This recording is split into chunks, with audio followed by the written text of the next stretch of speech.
अगर तुम्हें वरदान चाहिए, तुम्हें इनकी धुन में रहना होगा। आपको कहाँ है आत्मिक वरदानों की धुन?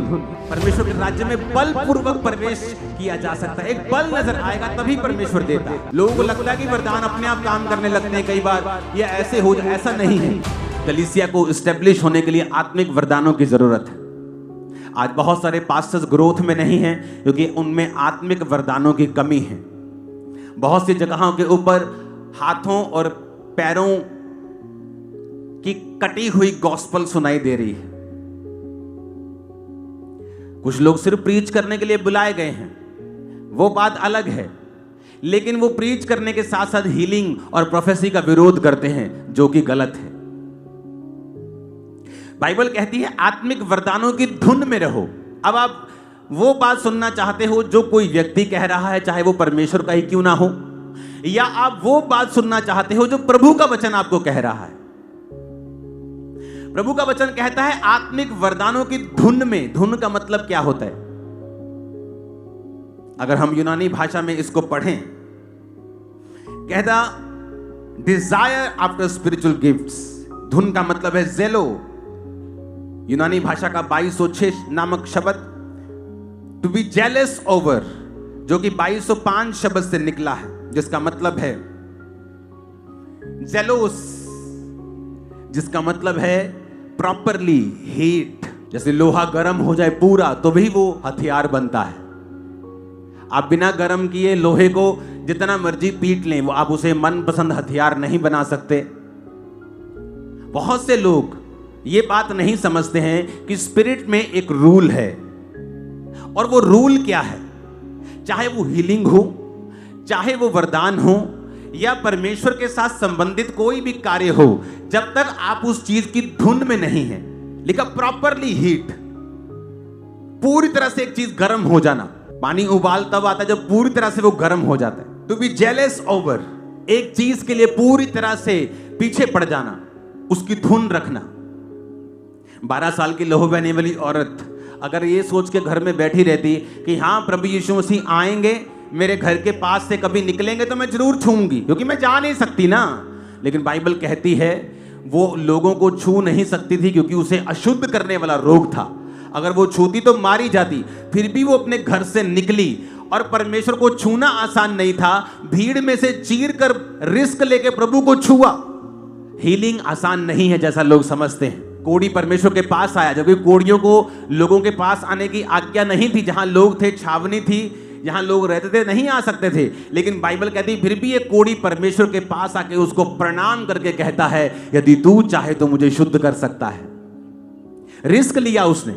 आप बाइबल में किसी भी जगह देखेंगे तो आपको रिस्क नजर आएगा, धुन नजर आएगी, एक क्रेजीनेस नजर आएगी, एक फेथ नजर आएगा, एक प्रेशर नजर आएगा, एक परमेश्वर के राज्य में बलपूर्वक प्रवेश किया जा सकता है। एक बल नजर आएगा तभी परमेश्वर देता है।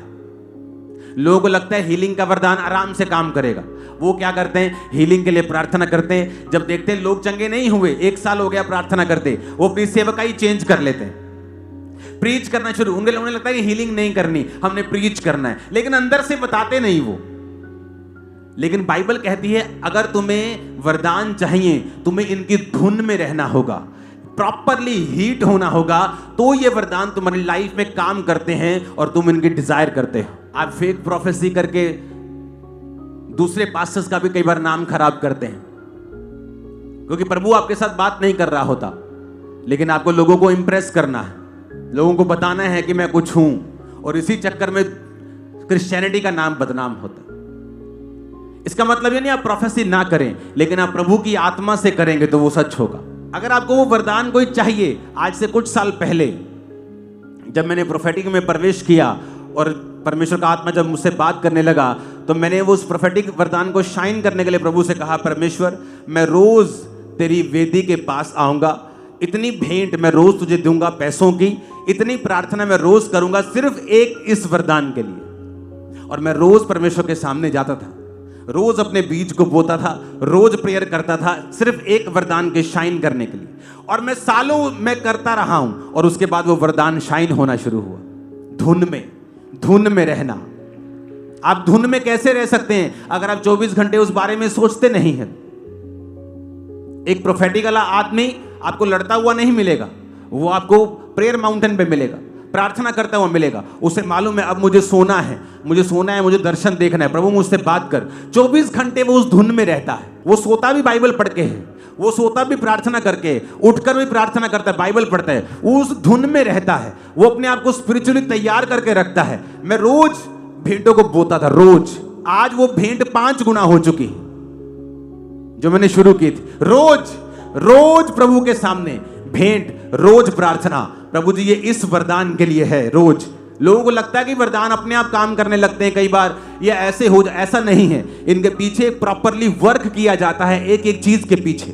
क्योंकि कुछ भी क्रिश्चियनिटी में जिसके पीछे बल नहीं होगा, जिसके पीछे धुन नहीं होगी, चाहे वो हीलिंग के लिए हो, चाहे वरदान के लिए हो, चाहे खास प्रेयर रिक्वेस्ट जो आप चाहते प्रभु कबूल करे, अगर उसके पीछे प्रेशर नहीं होगा वो कभी कबूल नहीं होगी। लेडी ने कहा प्रभु मेरी बेटी को दुष्ट आत्मा सताता है, कभी गिर पड़ती है, मर जाती है, बॉडी उसकी सूख रही है, बीमार हो गई। प्रभु ने कहा नहीं, मैं कुत्तों को नहीं दूंगा लड़कों की रोटी। उसने क्या किया? थकी नहीं और प्रेशर दिया प्रभु को। क्या प्रेशर दिया? प्रभु मुझे अपने घर का कुत्ता समझ ले। कुत्ते भी वही चूर चार खाते हैं जो तेरी बालकों की मेज से गिरते हैं, हमें अपने घर का कुत्ता समझ ले। परमेश्वर ने कहा जा, तेरी बेटी को दुष्ट आत्मा छोड़ के जा चुका है। प्रेशर। एलिया कहता जा अलीशा, अब मुझे तेरी जरूरत नहीं। ले पहला सेवा करा ली, हाथ धवाले हैं, हुण कहता तेनू लोड़ नहीं, चल मैं भी चलना। फिर कहता तेरी शपथ, यहोवा की शपथ, छोड़ने का नहीं, तुझे छोड़ने का नहीं, तुझे छोड़ने। प्रेशर। आत्मा उतरा, बल से उतरा। शॉल जब आया सामर्थ आई प्रेशर से, धुन से। धुन कहां है तुम्हारी? धुन नहीं है। धुन कहां? अगर धुन हो तुम्हें वरदानों की, तुम फोन पर टाइम, टीवी पे टाइम वेस्ट नहीं कर सकते।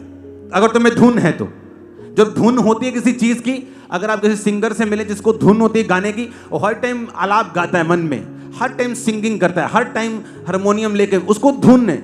आपको कहां है आत्मिक वरदानों की धुन? बाइबल कहती है आत्मिक वरदान जब एक कलीसिया की लाइफ में आते हैं, कलीसिया रेजोलेट यानी स्थिर हो जाती है। पौलुस ने कई बार कहा है कि मैं आकर तुम्हें कोई आत्मिक वरदान दूं हाथ रखने से, ताकि तुम वरदान तुम्हें काम करे और तुम स्थिर हो जाओ। आज कलीसियाएं स्थिर क्यों नहीं है? पास्टर बोलते लोग आते चले जाते, क्योंकि वरदानों की कमी है। जब वरदान होते कलीसियाएं स्थिर हो जाती। और जब परमेश्वर का रूह कहता है कि पहले प्रेम करो, माफ करो, नहीं तो वो वरदान फेक होंगे, लोगों को मालूम हो जाएगा ये फेक आदमी।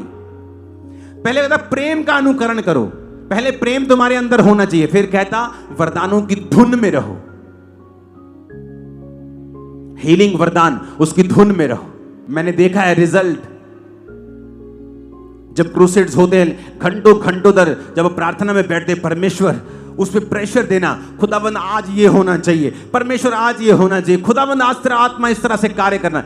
आप देखते हैं रिजल्ट होता है, रसौलियां निकल रही होती, सब कुछ लाइव हो रहा होता है। आप कुछ कंट्रोल नहीं कर सकते, परमेश्वर कंट्रोल कर रहा होता है। धुन में रहना। कोई चीज आपको परमेश्वर से लेनी है, धुन में रहना, प्रार्थना करना, बीजों को बोना, परमेश्वर के सामने जाना। धुन गायब है आज। क्या कलीसिया में वरदानों की धुन है? पौलुस कहता है वरदानों की धुन में रहो।